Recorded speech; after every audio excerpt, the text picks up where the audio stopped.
On the morning of March 20, 1995, Tokyo, one of the world's busiest and most efficient cities, was plunged into chaos. The Tokyo subway system, a symbol of Japan's modernity and order, became the scene of one of the most horrifying terrorist attacks in history. Members of the religious cult Aum Shinrikyo released Sarin, a deadly nerve gas, on 5 subway trains during the height of the morning rush hour. The attack killed 13 people, severely injured 50, and caused temporary vision problems or other injuries to nearly 1,000 others. The event shocked Japan and the world, exposing the vulnerabilities of even the most advanced societies to acts of terrorism. The Tokyo subway system is the lifeblood of the city, carrying millions of commuters daily. On that fateful Monday morning, the trains were packed as usual. The attack was meticulously planned to cause maximum harm. 5 teams of Aum Shinrikyo members, each consisting of 2 people, boarded different trains on the Marunouchi, Kyoto, and Hibiya lines. Each team carried plastic bags filled with liquid sarin, a nerve agent developed by Nazi Germany during World War II. Sarin is colorless, odorless, and highly toxic. Even a small amount can cause death within minutes if inhaled or absorbed through the skin. The attackers wrapped the bags in newspapers and used sharpened umbrella tips to puncture them, releasing the gas into the crowded train cars. As the trains moved through the subway system, the sarin spread, affecting passengers, station staff, and even those on the platforms. The first signs of trouble were subtle. Passengers began coughing, feeling dizzy, and experiencing difficulty breathing. Within minutes, people were collapsing, convulsing, and losing consciousness. Panic spread as commuters realized something was terribly wrong. The first train to be hit was the Marunouchi line train bound for Ogikubo. At 8 a.m., a bag of sarin was punctured in car number 5. Passengers immediately began to feel the effects. One man, later identified as a cult member, got off at the next station, leaving the deadly package behind. By the time the train reached Koremacho Station, the situation was dire. Passengers were vomiting, foaming at the mouth and struggling to breathe. Some stumbled off the train, collapsing on the platform. Others were too weak to move and remained in the car as it continued its journey. Similar scenes unfolded on the other targeted trains. On the Chiyoda line, a train bound for Ayase was hit at 8:09 a.m. The attackers punctured the sarin bag and exited the train at the next station. Passengers began experiencing symptoms almost immediately. By the time the train reached Tsukiji Station, the platform was filled with people gasping for air and clutching their chests. Emergency services were quickly overwhelmed as the scale of the disaster became apparent. The Hibiya line was also targeted. At 8:13 a.m., a train bound for Kitasenju was attacked. The sarin spread rapidly through the car, causing chaos. Passengers screamed for help as they struggled to breathe.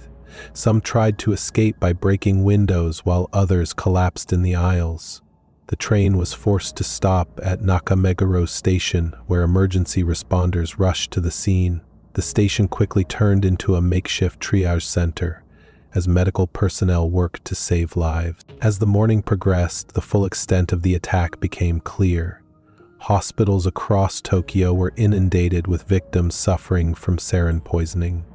Symptoms included nausea, vomiting, difficulty breathing, blurred vision, and convulsions.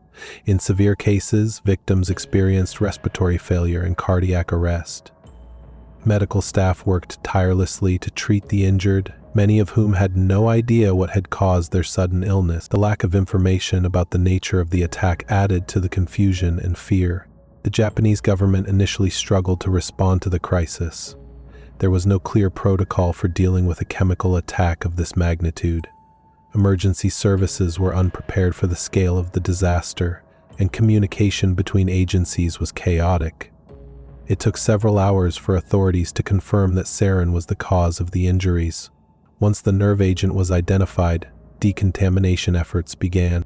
Firefighters and hazardous materials teams worked to clean the affected trains and stations, but the process was slow and difficult.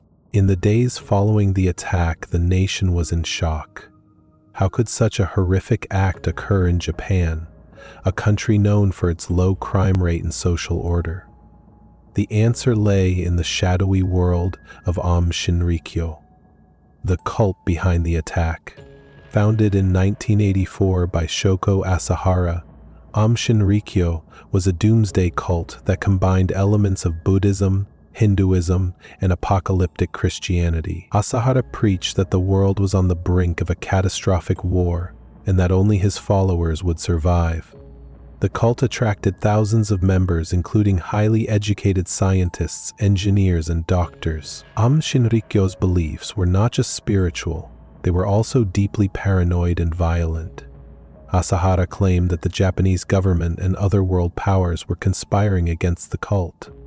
He urged his followers to prepare for Armageddon by stockpiling weapons and developing chemical and biological agents. The cult established laboratories where they produced sarin, VX gas, and other deadly substances. They also conducted experiments on animals and, allegedly, on human beings. The Tokyo subway attack was not Aum Shinrikyo's first act of violence. In 1994, the cult had released sarin in the city of Matsumoto, killing 8 people and injuring hundreds.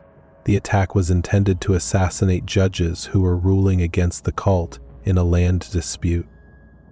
The Matsumoto incident raised suspicions about Aum Shinrikyo, but the group's connections and resources allowed them to evade prosecution. The Tokyo subway attack was a far more brazen and destructive act, designed to sow fear and chaos on a massive scale. In the aftermath of the attack, Japanese authorities launched a massive investigation.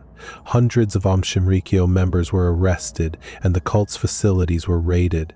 Shoko Asahara was captured in May 1995 and later sentenced to death. The trials of Aum Shinrikyo members revealed the extent of the cult's activities, including their production of chemical weapons, their plans for further attacks, and their involvement in other crimes, such as kidnappings and murders. The investigation also exposed failures in Japan's law enforcement and intelligence agencies, which had underestimated the threat posed by the cult. The Tokyo subway sarin attack had a profound impact on Japan and the world. It shattered the illusion of invulnerability in one of the safest and most orderly societies. The attack also highlighted the growing threat of non-state actors using weapons of mass destruction. In the years since, governments around the world have taken steps to improve their preparedness for chemical, biological, and radiological attacks. The Tokyo subway system itself has implemented stricter security measures, including increased surveillance and the installation of chemical sensors. For the survivors of the attack, the physical and psychological scars remain. Many continue to suffer from health problems caused by sarin exposure, including chronic pain, vision problems, and post-traumatic stress disorder. The attack also left a lasting mark on Japanese society, serving as a grim reminder of the potential for violence even in the most peaceful of nations. The Tokyo subway sarin attack of 1995 was a turning point in the history of terrorism, revealing the devastating potential of chemical weapons in the hands of non-state actors. Carried out by the Aum Shinrikyo cult, the attack killed 13 people, injured thousands, and shattered the illusion of safety in one of the world's most secure societies. It exposed vulnerabilities in law enforcement and emergency response systems, forcing nations to reevaluate their preparedness for unconventional threats. The devastating attack served as a stark reminder of the critical need for heightened vigilance, strong international collaboration, and comprehensive counterterrorism strategies. It exposed vulnerabilities in global security frameworks and emphasized the urgency of proactive measures to prevent such atrocities. For the survivors, the journey to recovery is an enduring battle, as both physical wounds and deep psychological scars persist. These individuals embody strength and resilience, their stories a poignant testament to the lasting impact of such horrific events.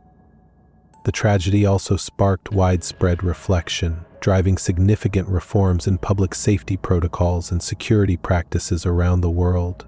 It underscored the necessity of preparedness and adaptability in the face of unforeseen threats, while showcasing the power of the human spirit to rise above unimaginable adversity. Ultimately, it reinforced the global commitment to creating safer, more secure communities and ensuring that the lessons learned continue to shape a more resilient future for all.